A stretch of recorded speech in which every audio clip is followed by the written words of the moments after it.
कहीं ना कहीं ऐसा लगता है अध्यक्ष महोदय कि बाबा भीमराव अंबेडकर जी का जो सपना था कि सभी जात धर्म के लोग एक समान प्लेटफॉर्म पे आए, एक बराबरी और एक साथ चले, मुझे लगता है कि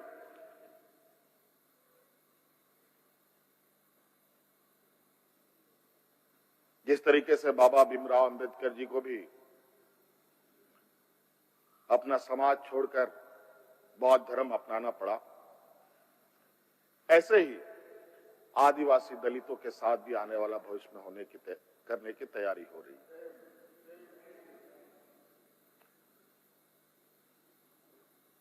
बड़ा सुनियोजित तरीके से अनेकों कालखंड को देखेंगे अध्यक्ष महोदय, जो इन आदिवासी दलित पिछड़े अल्पसंख्यक के ऊपर अत्याचार हुए हैं, वो अत्याचार अध्यक्ष महोदय नए नए चेहरे, नए नए शक्ल, नए नए रूप में दिखते रहे हैं। आज उसी का जीता जागता उदाहरण 31 जनवरी को देखने को मिला है।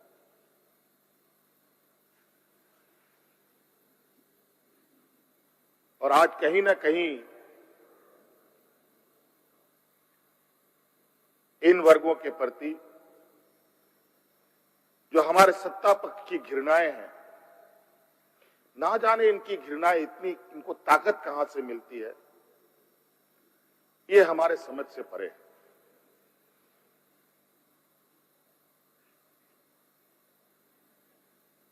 इतनी घृणा, इतना द्वेष का के प्रति है इनका आदिवासी दलितों के प्रति कि आपको इससे अंदाजा होगा कि इन्हीं के पाले हुए तंत्र ये कहते शर्माते नहीं कि जंगल में थे तो जंगल में ही इनको रहना चाहिए। हम जंगल से बाहर आ गए, इनके बराबर बढ़ गए तो इनके कपड़े मैले होने लगते हैं। ये हमें अछूत दिखते हैं।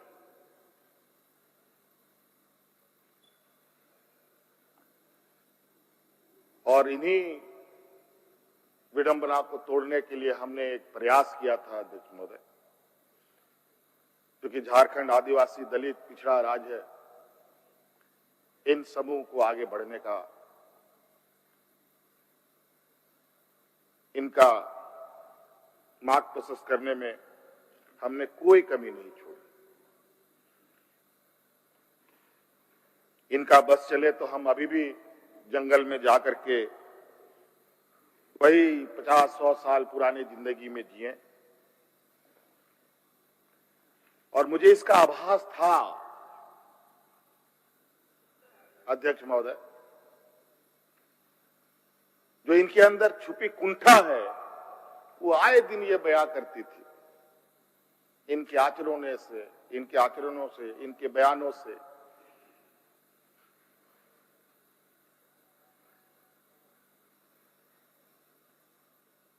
लेकिन हमने हार नहीं मानी है अध्यक्ष महोदय। इनको लगता है कि मुझे जेल के सलाखों के अंदर डालकर ये अपने मंसूबे में सफल हो जाएंगे। ये झारखंड है अध्यक्ष महोदय, ये देश का एक ऐसा राज्य है जहां हर कोने में आदिवासी दलित पिछड़े वर्गों से अनगिनत सिपाहियों ने अपनी कुर्बानी देकर यहां के आदिवासी दलितों की जान बचाई। देश आजादी के सपने भी ये लोग नहीं देखते थे अध्यक्ष महोदय, तब से झारखंड के आदिवासी अपनी हक अधिकार की लड़ाई लड़ रहे। ये तो बहुत बाद में आए, लेकिन बौद्धिक संपन्नता, आर्थिक संपन्नता, आज तक इन लोगों ने देश का गांधी टोपी नहीं पहना अध्यक्ष महोदय।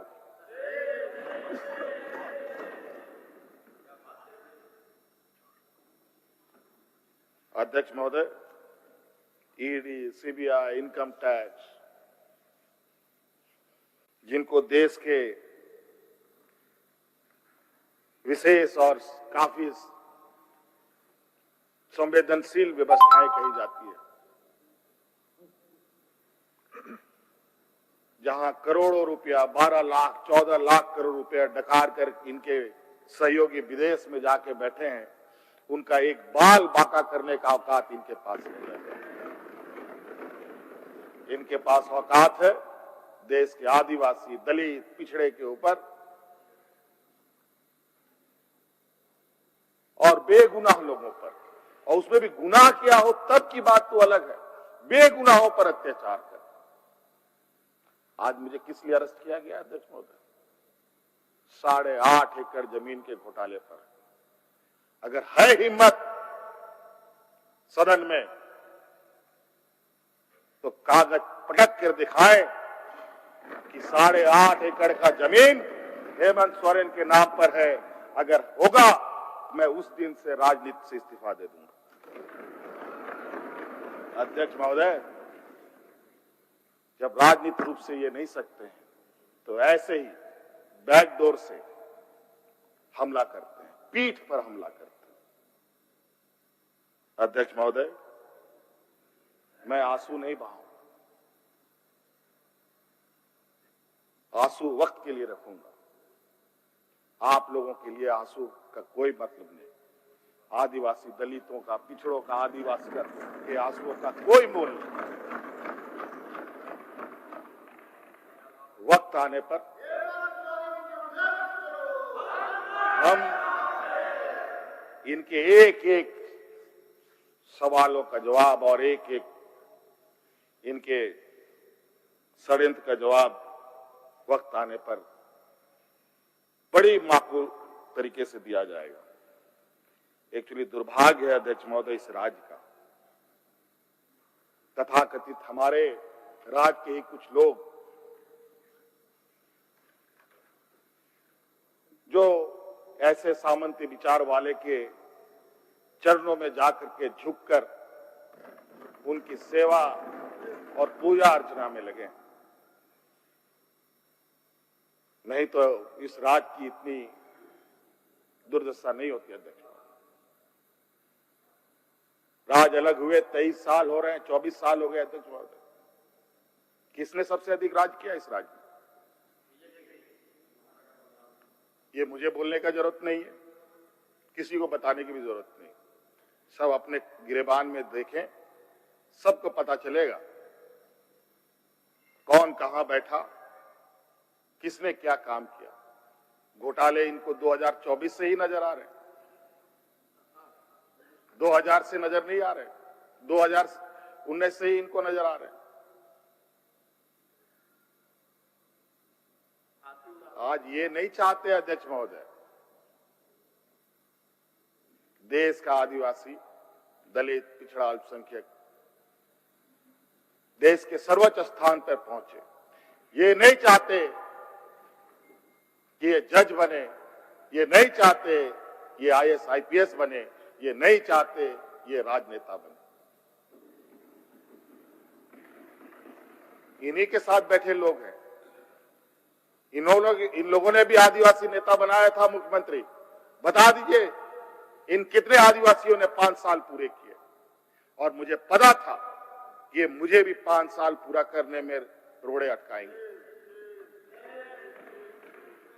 और नतीजा ये हुआ आखिरी सांस तक कुछ भी करो 5 साल पूरा नहीं होना चाहिए, रिकॉर्ड में नहीं लिखना चाहिए, रजिस्टर में नाम नहीं आना चाहिए। बस यही। अध्यक्ष महोदय, हम लोगों ने सर झुकाकर चलना नहीं सीखा। यही खासियत है आदिवासियों। लेकिन होता है कि सरसों में ही भूत है तो साला भूत भागेगा का, माफ कीजिएगा, सरसों में ही भूत है तो भूत भागेगा का। यहाँ कुछ भूत ऐसे भी हैं जिसकी वजह से ये कठिनाइयों का सामना करना पड़ता है। बहुत प्रयास हुआ, जब जब हम लोगों ने अलग राज्य का परिकल्पना किया तब भी इन लोगों ने हंसी उड़ाई कि आदिवासी लोग अलग अलग राज लेगा।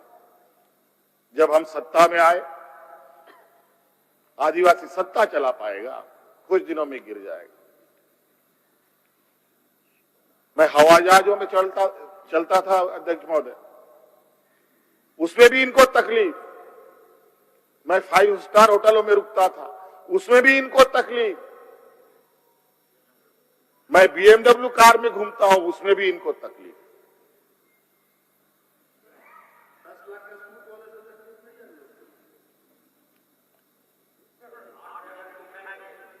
क्या कहावत है कि हम करें तो गुनाह, ये करे तो क्या, यही कहावत है।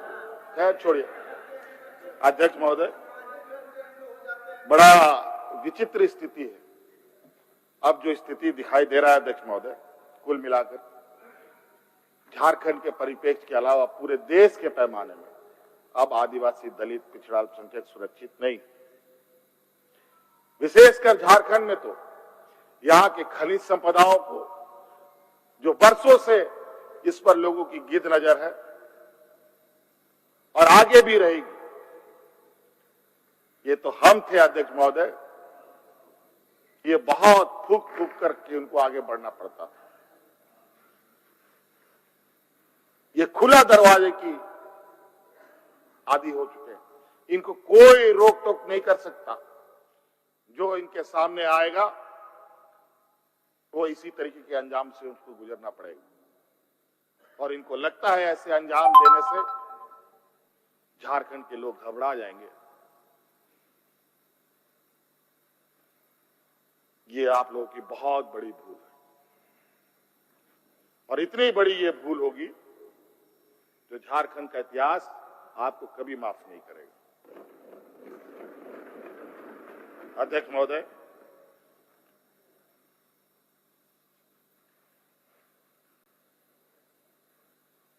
आज जो षड्यंत्र का पैमाना है वो इस कदर बड़े उसके जो दायरे बने हैं, कानून के अंदर रह करके गैर कानूनी काम करना कैसा हो, ये कर किसी से सीखना हो तो इन लोगों से सीखिए और इनके संस्थाओं से सीखिए। मैं तो कहता हूं, मैं फिर से कहता हूं कि आप लोग दस्तावेज लाइए सदन में, या आपने ईडी और सीबीआई को सपोर्ट कीजिए और कोर्ट में पेश करें। एक भी दस्तावेज अगर आप लोग निकाल के दिखा दें कि हमने 8.5 एकड़ जमीन हड़पी है, तो मैं उसी दिन राजनीति से संन्यास किया, झारखंड छोड़ के चला जाऊं। अब इनको नहीं मिला तो हमारे बीवी, बच्चों, परिवारजनों के खाता बही ढूंढने में लगे। ये पैसा कहां से आया, वो पैसा कहां से आया, ये आया, वो आया। अध्यक्ष महोदय, असमानताएं देखिए इसी सदन के अंदर। जो सरकार के द्वारा उपलब्ध कराए जा रहे ऋण, जो यहाँ के आदिवासी विधायकों को कितने वर्षों के लिए मिलता है और गैर आदिवासियों को कितने सालों के लिए मिलता है।